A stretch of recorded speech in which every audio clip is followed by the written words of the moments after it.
আওয়ামী লীগবিহীন নির্বাচনে বিএনপির ভূমিধর জয়, জামাতের উত্থান এবং আগামীর বাংলাদেশের রাজনীতি কি হতে যাচ্ছে একটা ভিন্ন প্রেক্ষাপটে বলা যায়। বাংলাদেশের ত্রয়োদশ জাতীয় সংসদ নির্বাচন অনুষ্ঠিত হলো, যে প্রেক্ষাপটের দৃশ্যে বাংলাদেশের প্রধান রাজনৈতিক দল আওয়ামী লীগ অনুপস্থিত। আওয়ামী লীগকে আর্টিফিশিয়ালি অনুপস্থিত করে রাখা হয়েছে, কারণ এই যে গত 1.5 বছরে বা নির্বাচনের আগেও বিভিন্ন গোয়েন্দা সংস্থা সরকারি আওয়ামী লীগ নিষিদ্ধের পরেও যত জরিপ হয়েছে, সব জরিপে যদি একটা নিরপেক্ষ নিউট্রাল ভোট হতো আওয়ামী লীগ সহ, আওয়ামী লীগ জয় পেত ভূমিধর জয়, এবং ভোটের পার্সেন্টেজ আওয়ামী লীগের পার্সেন্টেজ হতো 50%-এর উপরে, সব জরিপ যা দেখেছি, এবং আসন পেত 2% আওয়ামী লীগ।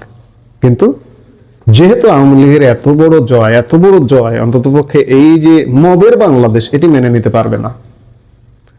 এই মবের বাংলাদেশ যেহেতু মেনে নিতে পারবে না, সেহেতু আওয়ামী লীগকে নির্বাচন থেকে বাইরে রাখা হয়েছে। বাইরে রেখে ফলাফল কি হলো? ফলাফলটা পেল আরেকটি বাংলাদেশের প্রধান বড় রাজনৈতিক দল বিএনপি।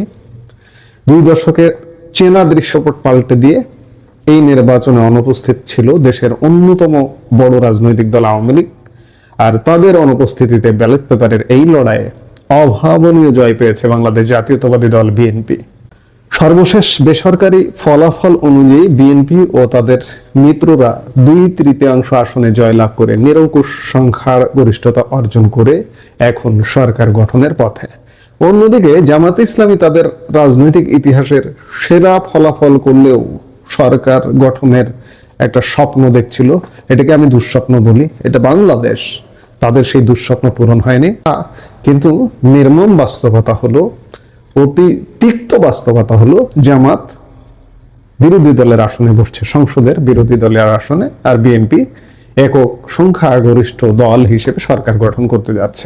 আমরা আলোচনার আরো গভীরে ঢোকার আগে চলুন দেখে নিই এখন পর্যন্ত পাওয়া বেসরকারি ফলাফলের সংক্ষিপ্ত চিত্র।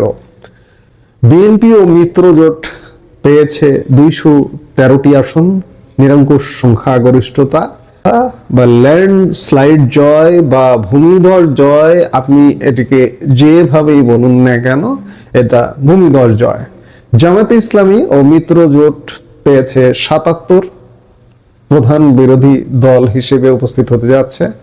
এর মধ্যে শুধু দল জামাত পেয়েছে 68টা, এবং 68-র বাইরে বাকি 9টা পেয়েছে জামাত জোটের সাথে যারা আছে তারা। তার মধ্যে এনসিপি পেয়েছে 6টা, এটিও এনসিপির জন্য বলতে গেলে বলা যায় যে বিরাট সাফল্য। খেলাফত মজলিস পেয়েছে 3টি, এটিও জামাত জোটেরই একটা দল। স্বতন্ত্র ও অন্যান্যরা পেয়েছে মোট 9টি, 8টি স্বতন্ত্র এবং 1টি ইসলামী আন্দোলন। এই মোট 299টি আসনে গতকালকে ভোট হয়েছে। 1টি আসন একজন প্রার্থী মারা যাওয়ায়, শেরপুরের 1টি আসনে জামাত প্রার্থী মারা যাওয়ায় সেই আসনটি স্থগিত রয়েছে। এবারের নির্বাচনে উল্লেখযোগ্য দিকগুলোর মধ্যে ছিল বিএনপির চেয়ারপারসন তারেক রহমানের 2টি আসনে বিজয়। তিনি ঢাকা 17 এবং বগুড়া 6 আসন থেকে বিপুল ভোটে জয়ী হয়েছেন। এছাড়া ঢাকার 20টি আসনের মধ্যে 14টিতে বিএনপির প্রার্থীরা জয়ী হয়ে রাজধানী নিজেদের দখলে রেখেছেন। তবে ঢাকা নিয়ে জামাতের কিন্তু ব্যাপক কর্মকাণ্ড ছিল, জামাতের এখানে ব্যাপক বিনিয়োগ ছিল এবং প্রচুর অচেনা ভোটার, বহিরাগত ভোটার ইত্যাদি দিয়ে ঢাকায় তার একটা বড় অবস্থান করতে চেয়েছিল, কিন্তু শেষ পর্যন্ত জামাত কিন্তু এখানে ব্যর্থ হয়েছে। এবং জামাতের আরো বেশ কিছু ব্যর্থতা আছে, যেমন জামাত জোটের বেশ কিছু হেভিওয়েট নেতা পরাজিত হয়েছেন। খেলাফত মজলিসের আমির মাওলানা মামুনুল হক, এবি পার্টির মুজিবুর রহমান মঞ্জু এবং এবি পার্টির সেক্রেটারি ফুয়াদ, সেও পরাজিত হয়েছে। এবং জামাতের সেক্রেটারি জেনারেল মিয়া গোলাম পরোয়ারের পরাজয় রাজনৈতিক মহলে ব্যাপক আলোচনার জন্ম দিয়েছে। অন্যদিকে এনসিপির আহ্বায়ক নাহিদের ইসলাম ঢাকা 11 আসনে জয়ী হয়েছে। জামাত আমির ডক্টর শফিকুর রহমান ও ঢাকা 15 আসনে বিজয়ী হয়েছেন। সিলেট বিভাগে বিএনপি বেশ বড় ধরনের সাফল্য পেয়েছে এবং জামাত সেখানে একদম 0। সিলেট বিভাগের মোট 19টি আসনের মধ্যে 18টিতেই বিএনপির প্রার্থীরা জয়ী হয়েছে। 1টি আসনে অন্য একটি ইসলামী দল, সেটি জামাত জোটেরই একটি ইসলামী দল জয়ী হয়েছে।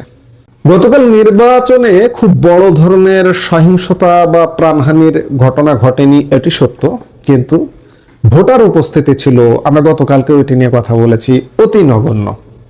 আপনারা জানেন যে আওয়ামী লীগ একটা ক্যাম্পেইন ডেকে দিয়েছিল যে নো ভোট নো ভোট।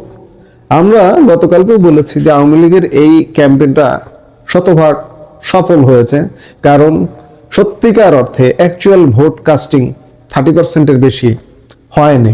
এখন নির্বাচন কমিশন 50% দেখাতে পারে, দেখানোই যায়, সেটি আলাদা বিষয়, কিন্তু ম্যাক্সিমাম 30% মানুষ ভোট দিয়েছে। এতে করে একটি জিনিস প্রমাণিত হয়েছে যে বাংলাদেশের একটি বিশাল জনগোষ্ঠী এই নির্বাচন প্রক্রিয়ার থেকে বাইরে ছিল, এবং এই নির্বাচন প্রক্রিয়াটাকে সব দলের অংশগ্রহণে যেহেতু নির্বাচন হচ্ছে না, এই যে সব দল কথাটি যখন বারবার আসে, তখন কেউ কেউ বলেন সব দল মানে সব দলই অংশগ্রহণ করেছে, শুধু আওয়ামী লীগ করেন।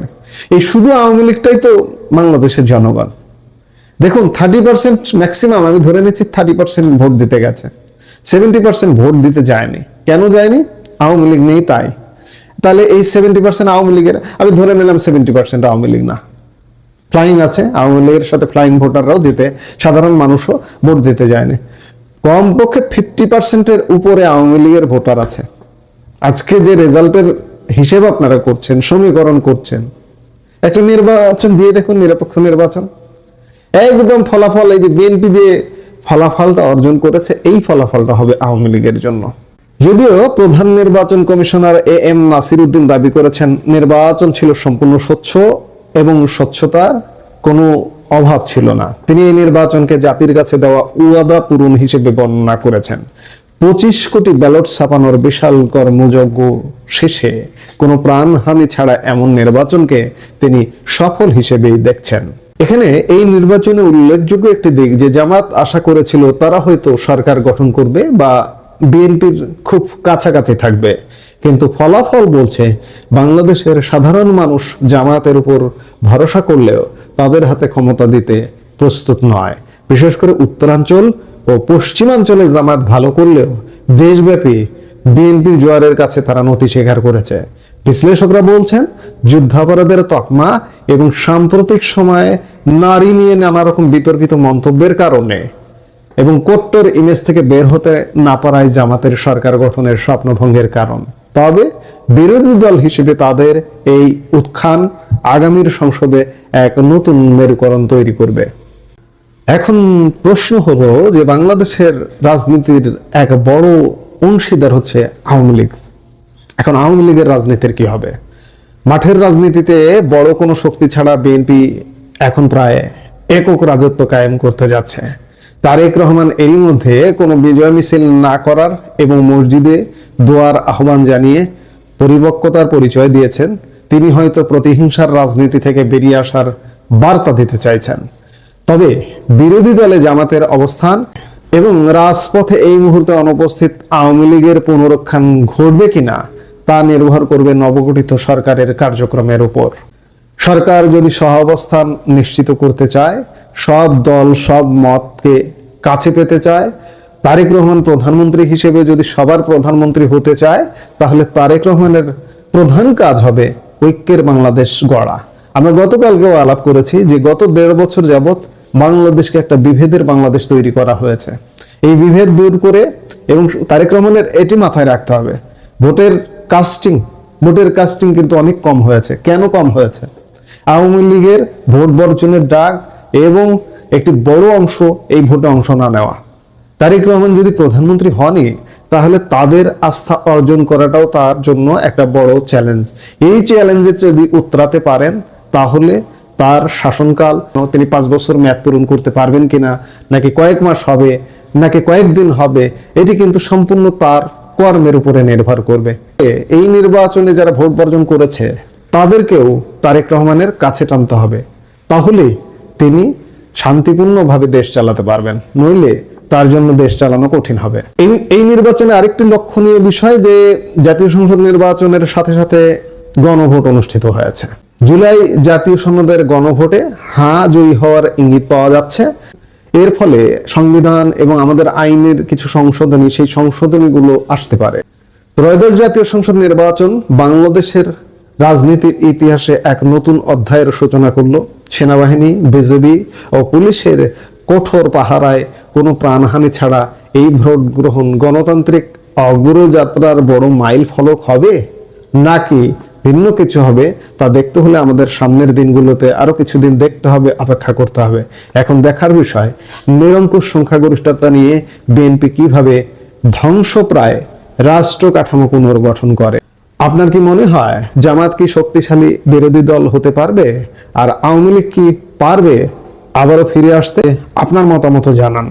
এই মুহূর্তে এ পর্যন্ত। সবাই ভালো থাকুন, সুস্থ থাকুন।